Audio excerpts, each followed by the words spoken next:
Hey guys, it's me Danielle with Kingdom First Ministries. How are you? I hope you're doing great. Thank you so much for tuning in.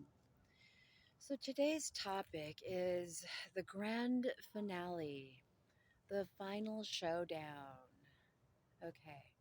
This is in regard to my own personal experience, and remember when I said that God wanted to show you a real life person and what they're going through?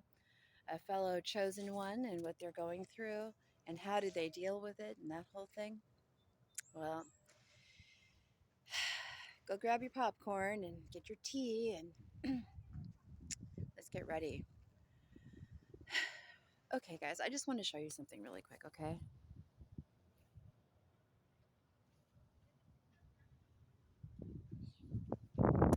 This is the camp where I am, okay?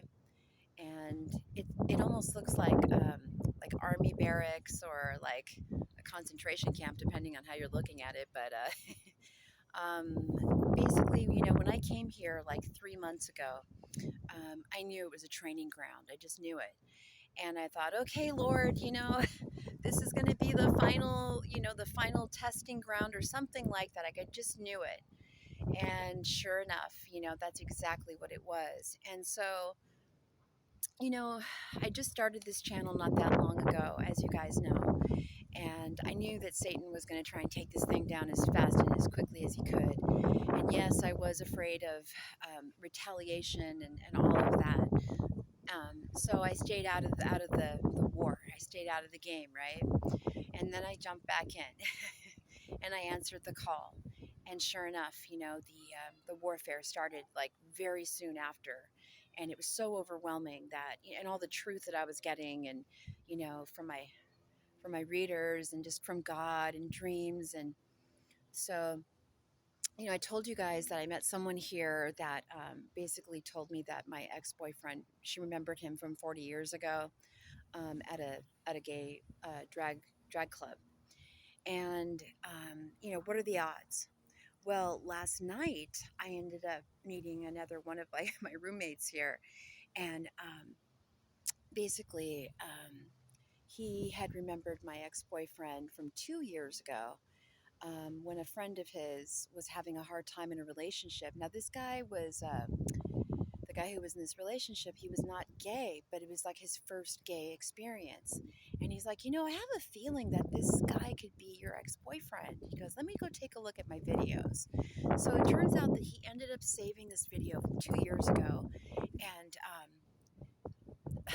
I looked at it, and sure enough, you guys, it was my ex boyfriend on the bus with this poor little guy from like Louisiana, and he was probably about 15 to 20 years younger than him. My ex boyfriend was much thinner. Apparently, they had been doing meth together a lot, and then the younger guy was homeless, and they were both drunk on the bus, and my friend was brave enough to take a video because they were concerned about their friend. Okay, his name was Greg, and my ex-boyfriend's name is Marcus. So Marcus and Greg were on the bus, and body language just doesn't lie, you guys. It doesn't lie, you know, as we all know. And this poor guy was just, you could tell how abused he was. Like, you could just see how miserable he was.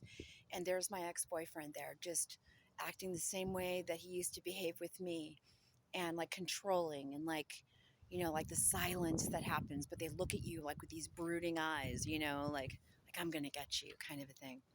It was the saddest thing. And what was worse is I could see Marcus looking over at the guy who was taking the video, kind of like checking him out.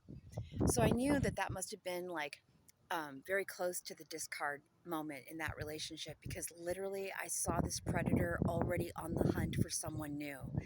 And so my friend starts to approach the front of the bus. He was pretending like he was throwing something away. And there's Marcus acting like, oh, he must be here for me. And he goes over there. He's like, hey, are you Greg? Greg, right? Greg. And he's like, yeah, yeah. So, you know, it's just watching the demon in action is really what it was. And it was just so disgusting. Ugh. So this all happened literally last night, okay? And it hurt me, you guys. I mean, it angered me. I felt sorry for the guy that was there. And so today, and I'm reviewing them, and I've analyzed those suckers like you would, like nobody's business, right? I must have watched it at least 25 times to make sure that I was seeing what I saw. And yes, sadly, it was true. Part of me actually did not even want to believe it. I was kind of hoping, but God, right? But God. So, so I just want to thank Moment of Truth. She's a Christian reader. Ashley Evans, Ktroya J, and Cheetah Claus, not Cheetah Paws, like I said before. And she's also known as Cheetah Darita. Cheetah Darita. So awesome. You guys have given me so much strength. You have no idea. Thank you so much. Um, these ladies, they just tell it like it is. You know what I mean? Like, and I really appreciate that so much. So it was really resonating with me. And the thing is, they were telling my exact story. And so the Lord wanted me to come on and share this with you. And let me tell you, this was the hardest thing. I was crying earlier. I was just like, Lord, give me the strength to even go onto the camera today. Give me the strength to even like do my hair or do my makeup or anything. But praise God, I did it anyway. So basically, you guys, what I found out is that my ex-boyfriend apparently has had some money stashed away, and that was brought to my attention by someone who actually opened up his mail, that his ex-roommate, and said he had 12 grand in the bank, like in January of last year when I was with him. Um, and he would always say, "Oh, I don't have any money. I don't have any money." And, he's like, "Well, he's got 6 grand in the bank right now." I'm like, so I confronted him on it. He denied it, of course, right? So this guy has a little bit of money. So what was revealed to me is that, and this might be happening to you, okay? So basically, he paid off a couple of people here in this camp to watch me, to stalk me, to make me feel uncomfortable, to try and get like some sort of dirt on me. He's also paid like a hitman to take me out, apparently, because I know the truth about him. And these narcissists will try to take you out. They will. So that's why we have to be careful when we rip off that mask.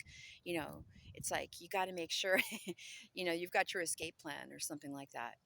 So, when I confronted him about the drag queen thing, and then I sent him a video, one of the videos that I received last night, and I wrote him an email, and I just let him know that, he blew it. He just totally blew it, that he begged God for another chance to come back again, and he blew it with me. What a cheater, what a cheater, what a liar, how disloyal he was. He would always say how loyal he was. So basically, I just let him know what it is that I was feeling, and what's true, basically. I didn't get into, oh, you paid people and stuff like that. That came after. That came this morning, actually. So, so the people that I thought here were my friends, because I'm the kind of person, I'll be your friend even if you're homeless. I'll be your friend if you don't have any money. I'm not a gold digger. It's all about what's going on in the heart, right?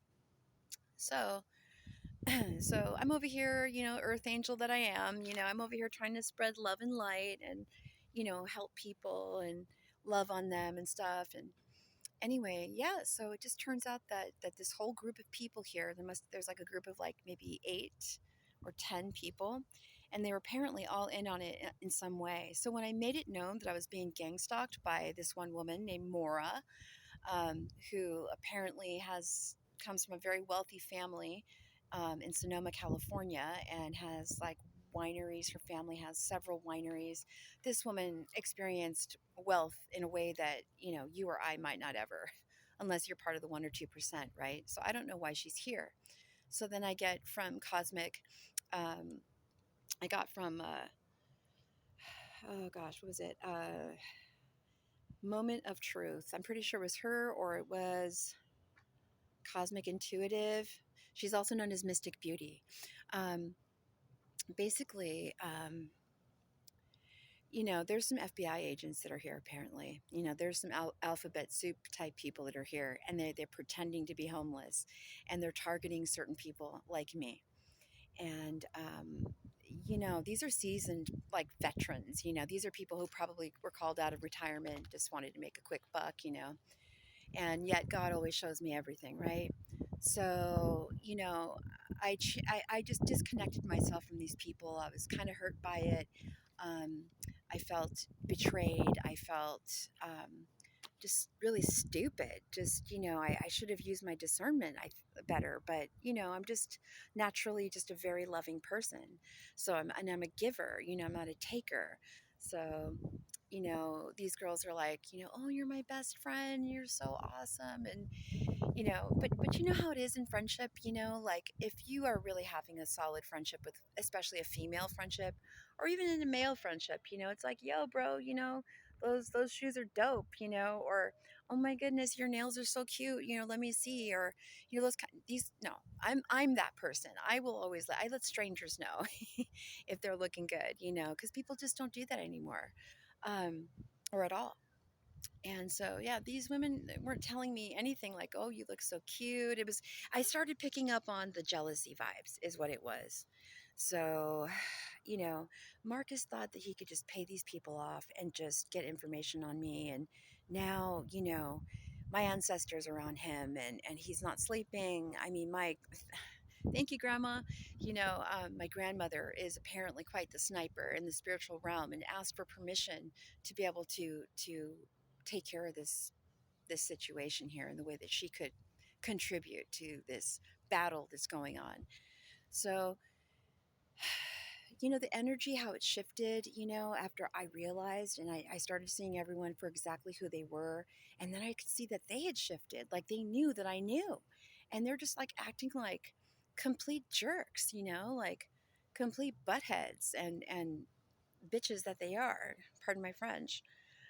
So it just showed me more. And I started getting really angry, like, how dare you, take my kindness for weakness kind of a thing. And, vengeance belongs to the Lord. I did a video about vengeance is mine, right? And so the anger, just the anger. It was taking my peace. I was so angry after I saw those videos and realizing and remembering, what he had done not only to that poor boy and to me, but to thousands of other people as well when he was doing drag. And because I'm an empath, I can feel it all. I could feel the people's anger. I could feel their sadness. I could feel their desperation. I could feel the energy like before they decided to unalive themselves. Like, this is serious. So this is coming up against the spirit of Jezebel and the serpentine spirits and the Leviathan spirit, which, as we know, are extremely gnarly. So I've made it my mission in life now to come after these horrible, awful, evil demons, because we live in a narcissistic society now. We live in a Jezebelian type of a realm now, and they're just having a heyday. Men are becoming more feminized. They're putting more estrogen out into the atmosphere, water, etc. And men and women are becoming more masculine. So, as women, we're not supposed to be operating in that masculinity. I mean, we're supposed to be the feminine creation that we are, the divine feminine that we are. It's not our job to be a man. It's our job to be the woman that God had created us to be. So, I mean, unless you're like a single mom or your life is in danger, we just, I can be quite the tomboy, you guys. So it's like, I will, do all the things. I'll take my nails off. I'll, roll up my sleeves and I'll get into that dirt and I'll build that garden, or, whatever it is. Or if I'm in fight or flight mode, it's like, my demeanor changes quite a bit. But that's not meant for you to be like that. It's not meant for me to be like that all the time, only when necessary. So when you're forced to be in your masculine self when you're a female, it just changes you, and vice versa for the men. So, we see it on TV. The dads always get, picked on, or, they're just, oh, that's dad, my dorky dad. He's such a dope, he doesn't know anything. Or, it just the way that they manipulate us through TV. I don't even watch TV. Like, I seriously don't. I stopped watching TV years ago for this very reason. Anyway, so so the Lord was like, Danielle, don't get caught in that unrighteous anger. Like, you need to resist that. You need to stay calm, and you just need to just let me handle this. And I'm like, well, what can I do? I'm like, last night I was like, can I send the message? Can I let him know that I have these videos? He was like, no, don't do it tonight. You know, let's talk again tomorrow. So he allowed me to send two of them. And strategically, the Lord was like, okay, go ahead, send it now. Or one of my angels, send it now. And I'm like, okay.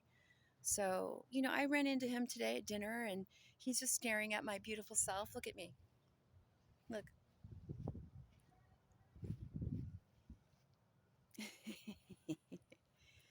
So, and I'm dressing up for my videos, you guys, for you, and for the Lord, most of all. But anyway, after all this, he still wants to be with me. Can you believe that? He's gay, but he's not. But he knows I'm his twin flame. He knows I'm his intended, so he doesn't want to let go of that either. And so he's been to voodoo doctors. He's been to dark mediums. He went to the dark side to go find out all about me. Heard all about me. Apparently, I'm quite the assassin in the spiritual realm. I'm high ranking, and that just wasn't handed to me, you guys. I had to fight my whole life for this. And he saw all the great success and breakthrough that I was going to have in my life. And I wanted to share it with him because we were supposed to do this together. I'm a giver.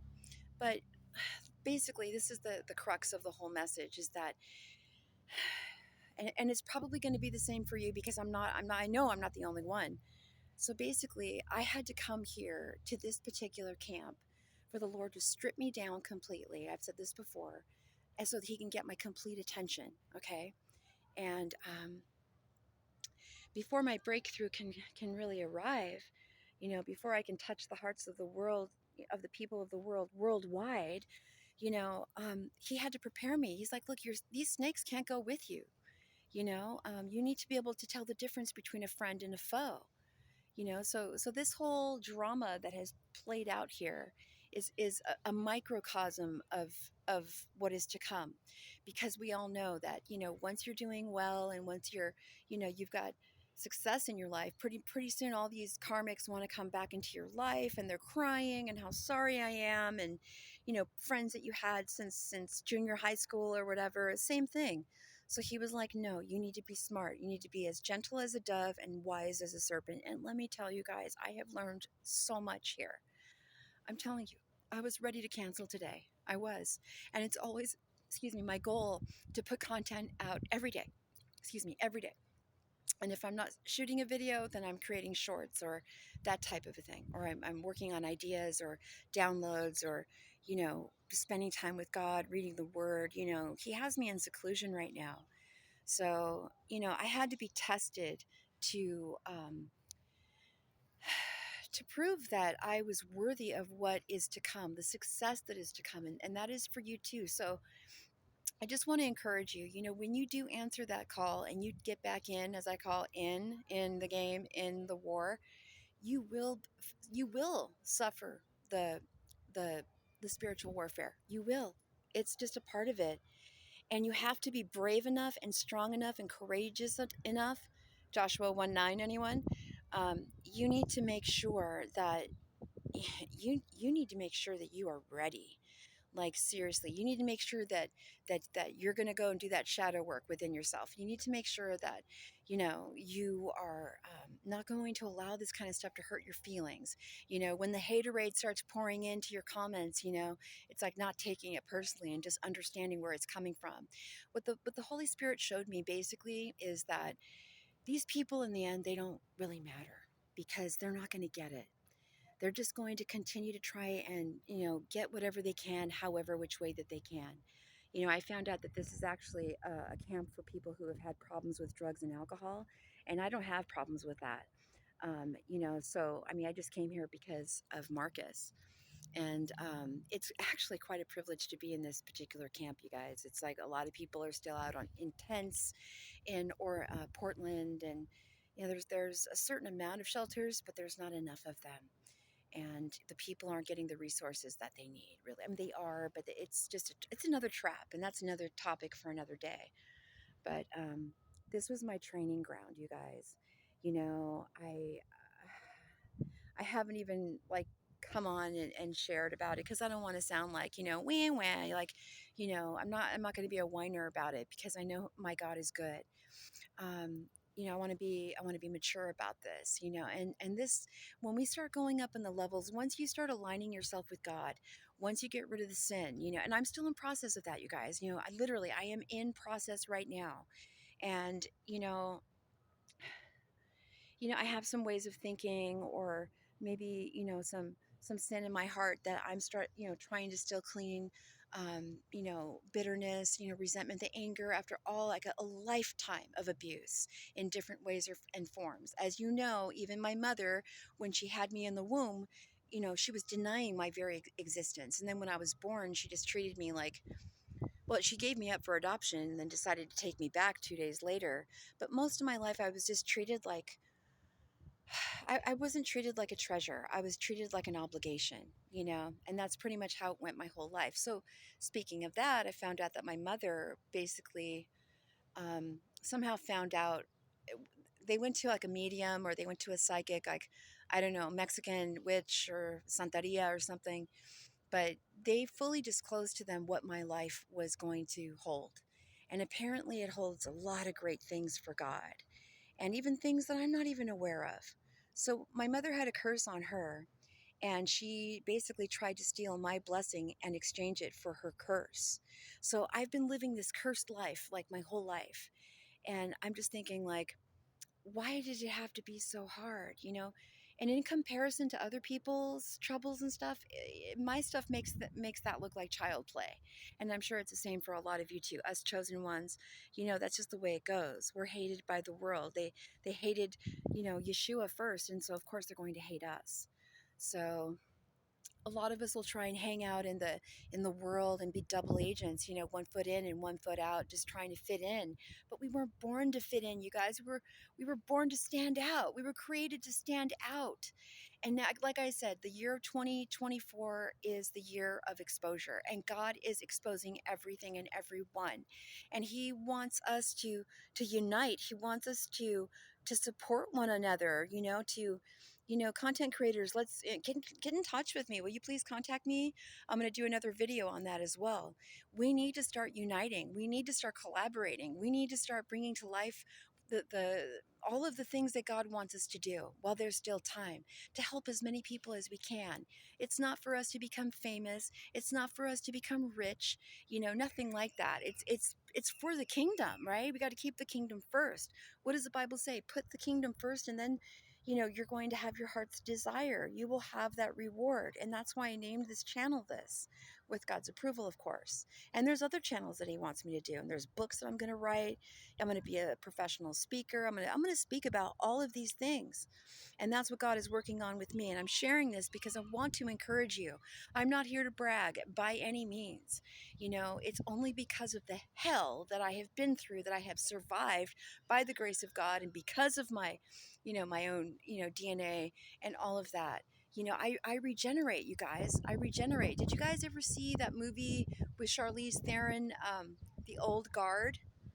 They were immortals, right? And so every time that they would die, they would hit the floor and they would be like knocked out or bleeding, but they would continue to come back to life. They would continue to regenerate. And I really feel like I'm like that. No matter how hard they hit me, no matter how hard they try to trap me or to, make it sound like I'm crazy or make it sound like I'm on drugs or something. But yeah, that's always what they say. Even about celebrities. I mean, come on. It's so tired. I mean, it's a broken record by now. It's like we hear that and we immediately know something's wrong, right? Something is amiss. So yeah, so they knock me down. They're wondering about me. They're like, what is it about her? Who is this girl? Who is she? That she keeps coming back to life. We can't take her out. And they do like multiple, like, ritual after ritual after ritual on me, like throwing everything that they can, and it just doesn't work. People are upset. They've spent a lot of money to these. They want a refund. They're like, look, she's still here. So when I say in my videos I'm still here, that's exactly what I'm talking about. And yes, guys, witchcraft is real. And so I want to thank, once again, I want to thank Moment of Truth, Ashley Evans, and Ktroya J, and Cheetah Claus, Cheetah Darida. All of it confirming everything. And if you go onto those channels and you take a look at what's been happening in the last few days, that is my life, you guys. I'm just shocked that my ex-boyfriend actually, paid people here. And the fact that these people here are so broken, they're drug addicts, they're people who some of them are trying to get their lives together, but a lot of them aren't. And, they've lived a lot of hard lives too. But it's easy to try and manipulate those types of people. It's like, let me just slide you a Benny. Will you keep an eye on this one for me? Hey, let me just slide you another Benny just because I like you. That kind of thing. And, this kind of stuff is completely foreign to me because I would never do something like that. I mean, I have integrity, I have morals, I have God. I keep the big 10, I keep the 10 commandments. I still do. People say that I'm old fashioned, but whatever, then that means God's old fashioned, right? I don't care. I don't want to be like everyone else here in this Sodom and Gomorrah. So I just want to let my enemies know that I'm coming for you. You have taken so much from me. And it's only been by the grace of God that I still look as good as I am, as I'm as healthy as I am. I don't take any pharmaceuticals. I don't have to be on any medications. I'm in perfect health. I'm 56 years old. I wake up every day and I feel good. I don't have pains in my body. I'm not overly tired. I'm not, all wrinkled up and everything. Praise God. He has preserved me for such a time as this, and glory be to his name. So, if you're at all anything like me, just know that you're not alone, you guys.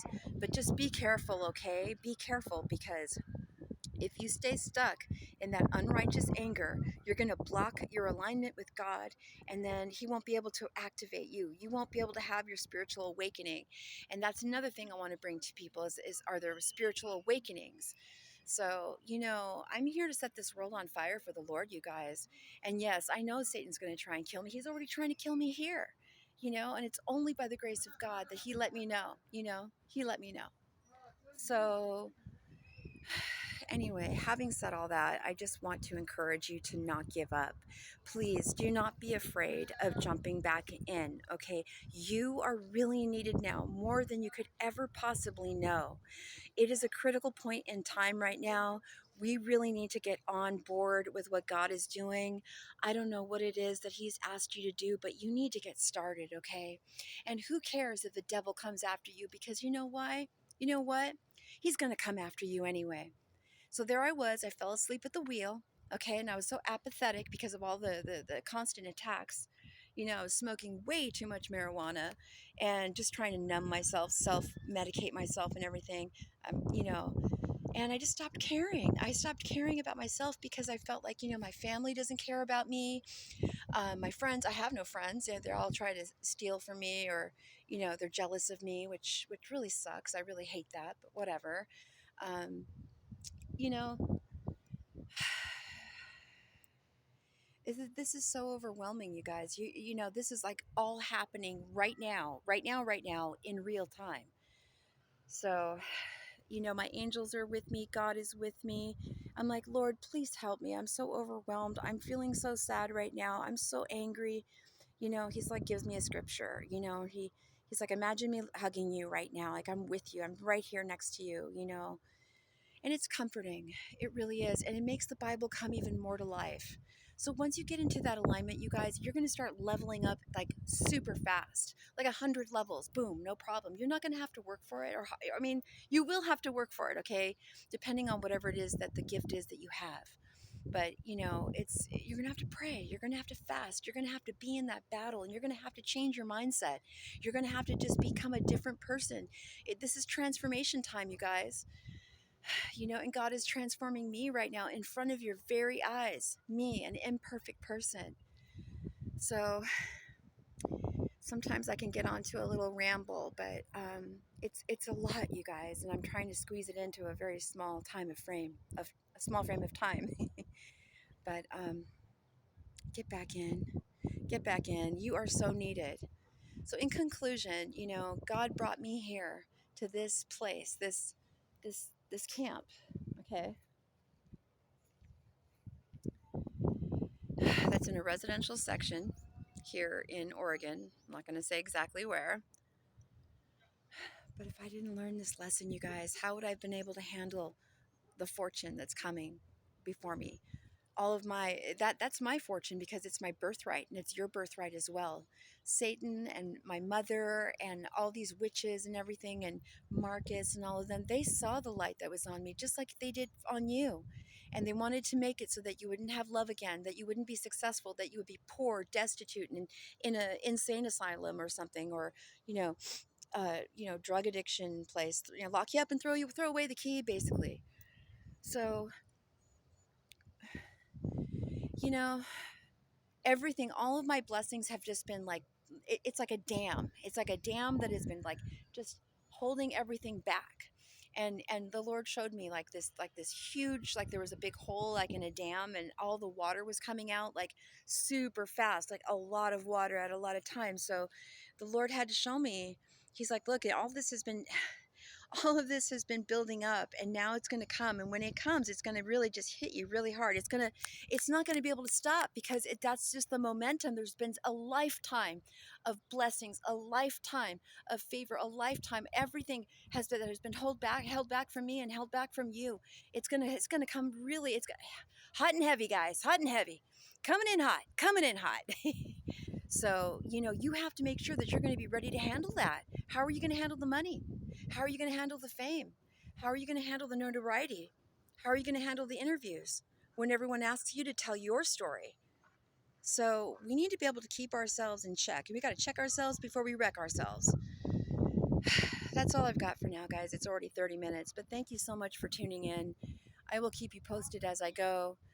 My work here is almost done, and I will be moving on to another location. But until then, be good, stay blessed, and keep the kingdom first. Mwah.